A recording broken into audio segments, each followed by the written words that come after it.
नवंबर 2016 रात के 8:15 इस्लामाबाद, पाकिस्तान।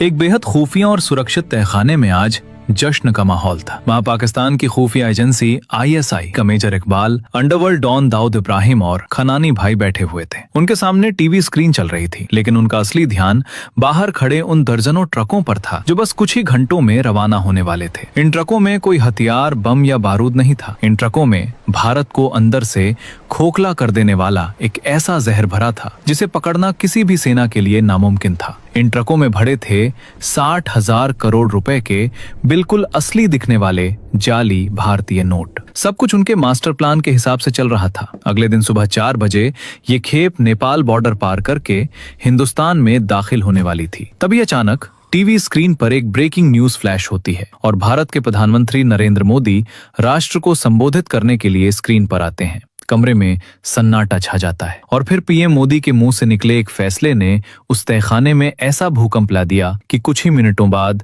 खनानी नाम का वो मास्टरमाइंड हाहाकार करता हुआ इमारत की छत पर दौड़ता है और वहां से कूदकर अपनी जान दे देता है। आखिर उस रात ऐसा क्या हुआ था? कैसे भारत के national security adviser NSA Ajit Doval और एक अंडरकवर रॉ एजेंट ने बिना एक भी गोली चलाए दुश्मन के 60,000 करोड़ के नापाक मंसूबों को रद्दी के कागज में बदल दिया। इस स्पेशल एपिसोड में हम आपको बताएंगे भारत के उस सबसे बड़े और खामोश सर्जिकल स्ट्राइक की अनसुनी कहानी, ऑपरेशन ग्रीन लीफ। इस खौफनाक साजिश की असल शुरुआत होती है 26 मई 2014 से, जब नरेंद्र मोदी ने भारत के प्रधानमंत्री पद की शपथ ली। मोदी जी के शपथ लेते ही ISI के मेजर इकबाल और कई आतंकवादी ग्रुप्स ने नेपाल बॉर्डर के जरिए 60,000 करोड़ रुपए की जाली करेंसी भारत भेजने का मास्टर प्लान बनाया।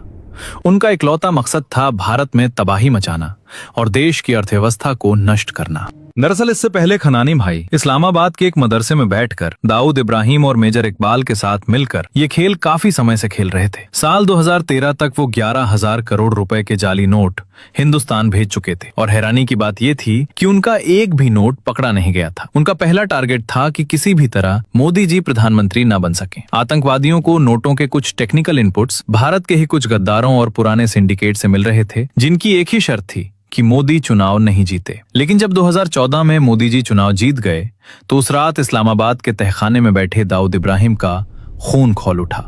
दाऊद ने गुस्से में कहा कि उनके 11,000 करोड़ पानी में चले गए क्योंकि उन्होंने गलत लोगों पर भरोसा किया था। उसी रात उन्होंने तय किया कि इस बार 11,000 करोड़ नहीं बल्कि सीधे 60,000 करोड़ रुपए भारत भेजे जाएंगे। और इस बार सिर्फ पैसा नहीं बल्कि साथ में भयानक हिंसा भी फैलाई जाएगी ताकि देश एक साथ 2 मोर्चों पर लड़ते हुए घुटनों पर आ जाए। मेजर इकबाल ने इस 60,000 करोड़ की रकम को भारत में घुसाने के लिए नेपाल बॉर्डर का रास्ता सुझाया था। प्लान ये था कि नेपाल से ये पैसा सीधे उत्तर प्रदेश में घुसेगा और यूपी में इस पैसे को रिसीव करने की जिम्मेदारी दी गई कुख्यात बाहुबली गैंगस्टर अतीक को। अतीक का गुंडों का जाल इतना बड़ा था कि अगर पैसा उसके रास्ते से जाता तो पूरे हिंदुस्तान के चप्पे चप्पे में बिखर जाता। लेकिन मेजर इकबाल को एक बहुत बड़ा डर सता रहा था। उसने 2015 में दाऊद के सामने अपनी चिंता जताते हुए कहा कि अगर 2017 के यूपी चुनाव में सत्ता योगी आदित्यनाथ के हाथ में चली गई तो यूपी में अतीक समेत उनका पूरा नेटवर्क खत्म हो जाएगा और नेपाल बॉर्डर वाला रास्ता हमेशा के लिए बंद हो जाएगा। ये सुनकर दाऊद ने साफ अल्टीमेटम दिया। तो नवंबर 2016 आखिरी मौका है। इसी के साथ 9 नवंबर 2016 की वो खौफनाक तारीख तय कर दी गई जब ये 60,000 करोड़ की पहली बड़ी खेप नेपाल बॉर्डर से यूपी में घुसनी थी। भारत में हाल ही में उरी सर्जिकल स्ट्राइक हुई थी और पूरा देश जोश में था। उस दोपहर भारत के national security adviser NSA Ajit Doval अपने दफ्तर के आंगन में टहल रहे थे। तभी उनके एक अधिकारी ने आकर उन्हें ये खौफनाक खबर दी कि पाकिस्तान 60,000 करोड़ के नकली नोट भारत भेजने की तैयारी कर रहा है। ये सुनते ही डोभाल जी एक पल के लिए सन्न रह गए। उन्होंने कहा, 60,000 करोड़, ये बहुत बड़ी रकम है। अगर ये पैसा हिंदुस्तान आ गया तो बाजार हिल जाएगा, लोग डरेंगे और देश की स्थिरता टूट जाएगी। डोभाल ने तुरंत अपने अधिकारी को आदेश दिया कि हमारे उस स्पाई जासूस से संपर्क करो और पता लगाओ कि 60,000 करोड़ के नोट छप चुके हैं या अभी छपने बाकी हैं। ये स्पाई कोई और नहीं बल्कि रॉ के एक बेहद होनहार और खतरनाक undercover agent major Mohit Sharma थे। मेजर मोहित कोई आज के जासूस नहीं थे। वो कई सालों से पाकिस्तान में रहकर लियारी गैंग में पूरी तरह शामिल हो चुके थे।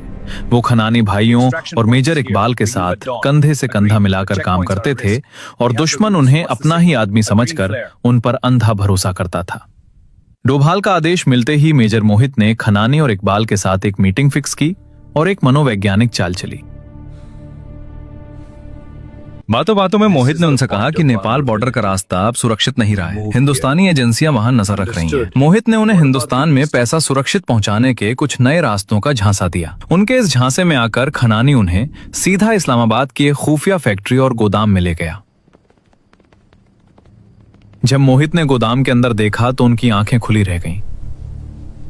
वहां करोड़ों रुपए के जाली नोट बंडलों और थैलों में भरे हुए रवाना होने के लिए बिल्कुल तैयार रखे थे।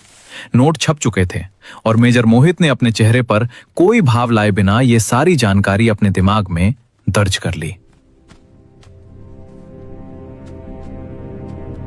उसके बाद मेजर शोभित शर्मा ये खबर अजीत दोवल को भेजते हैं कि नोट छप चुके हैं। 16 नवंबर 2016 को ये नोट भारत भेजे जाएंगे। ये पक्की खबर दिल्ली पहुंचते ही अजीत डोभाल सीधा पीएमओ पहुंचे, जहां प्रधानमंत्री मोदी जी मौजूद थे। डोभाल ने सीधे शब्दों में कहा, सर, ऑपरेशन ग्रीन लीफ को जितनी जल्दी हो सके लागू करना होगा। इस बार 60,000 करोड़ नेपाल बॉर्डर से आने वाले हैं। पीएम मोदी गहरी सोच में पड़ गए।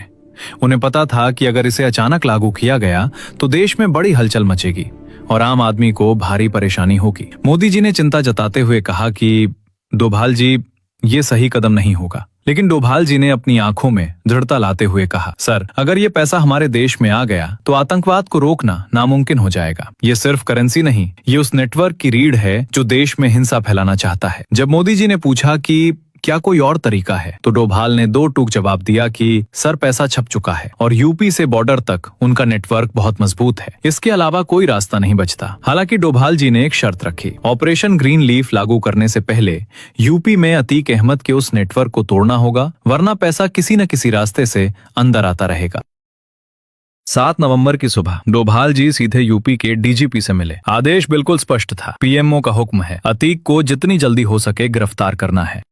डीजीपी ने चिंता जताई कि अतीक का नेटवर्क बहुत बड़ा है और उसे अचानक उठाने से शहर में दंगे और सांप्रदायिक तनाव भड़क सकता है।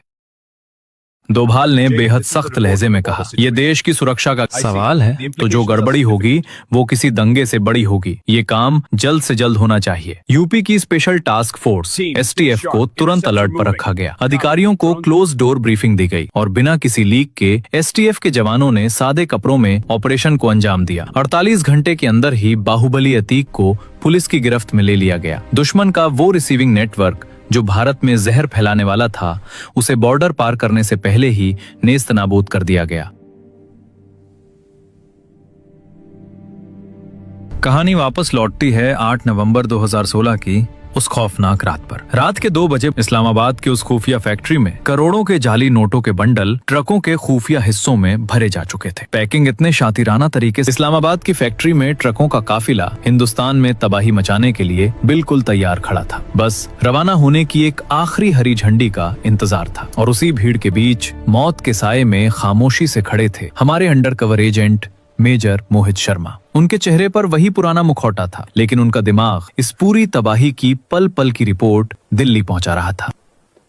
रात 8:15 बजे इस्लामाबाद के उस कमरे में दाऊद, मेजर इकबाल और खनानी टीवी स्क्रीन के सामने बैठे ट्रकों के बॉर्डर पार करने का इंतजार कर रहे थे। तभी एक आदमी भागता और हांफता हुआ कमरे में घुसा।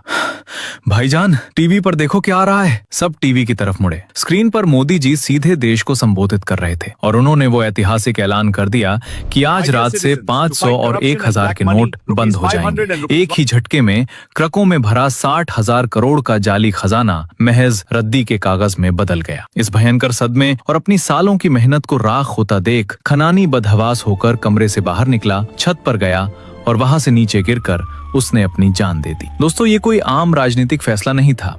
ऑपरेशन ग्रीन लीफ हिंदुस्तान की इंटेलिजेंस हिस्ट्री की वो सबसे बड़ी लड़ाई थी, जो किसी बॉर्डर पर हथियारों से नहीं बल्कि एक मास्टर स्ट्रोक से लड़ी गई। अजीत डोभाल और मेजर मोहित शर्मा जैसे उन गुमनाम शूरवीरों ने खामोशी से वो कर दिखाया जिसका श्रेय उन्होंने कभी नहीं मांगा। पीएम मोदी ने आम जनता की तकलीफों का भारी रिस्क लेते हुए देश की सुरक्षा को सबसे ऊपर रखा। क्या आपको लगता है कि अगर हमारी इंटेलिजेंस वक्त पर यह चाल नहीं चलती तो आज भारत की स्थिति क्या होती? अपनी राय कमेंट्स में जरूर बताएं, इस वीडियो को लाइक करें और भारत के इन गुमनाम जांबाजों के लिए कमेंट बॉक्स में जय हिंद लिखना ना भूलें।